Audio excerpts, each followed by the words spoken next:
Bobby Chemmanur international jeweller. വിവിധ മേഖലകളിൽ കഴിവ് തെളിയിച്ച് ഒരു വനിത എന്ന നിലയിൽ തന്റെ അഭിമാനവും സന്തോഷവും പങ്കുവയ്ക്കുന്നു തിരുവല്ലാമല പഞ്ചായത്ത് വൈസ് പ്രസിഡന്റ് ഷീല പണിക്കർ.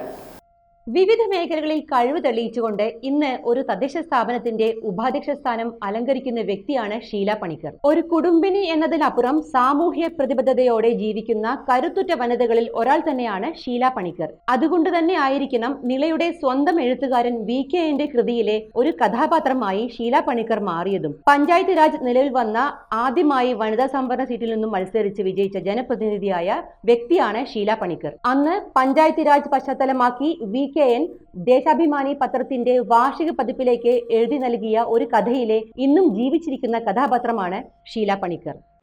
ശരിക്കും പറഞ്ഞാൽ ഒരു വളരെയധികം അഭിമാനത്തോടു കൂടിയാണ് ഞാൻ ഈ തിരുവല്ലാമലയിലെ പ്രശസ്ത എഴുത്തുകാരനായ VKന്റെ ഒരു കഥാപാത്രം കൂടിയാണ് ഞാൻ. 30 വർഷം മുമ്പ് തിരുവല്ലാമലയിൽ ആദ്യമായി പഞ്ചായത്ത് രാജ് സംവിധാനം മൂലം വനിതാ സംവരണത്തിൽ അദ്ദേഹത്തിൻ്റെ വാർഡിൽ നിന്ന് ജയിച്ച വ്യക്തിയാണ്. അപ്പോൾ അദ്ദേഹം ഒരു സറ്റയറായിട്ട് ഒരു കഥ എഴുതി അതിലെ ഒരു കഥാപാത്രമാണ് ഞാൻ. ഇതിലെല്ലാം ഉപരി ഒരു സംരംഭകയും 4ഓളം വനിതകൾക്ക് തൊഴിൽ നൽകുകയും ചെയ്യുന്നുണ്ട് ഷീല പണിക്കർ.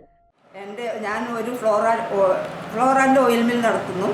അതിൽ പച്ചത്തേങ്ങ ഉണക്കിയാട്ടി വെളിച്ചെണ്ണ കൊടുക്കുന്നു.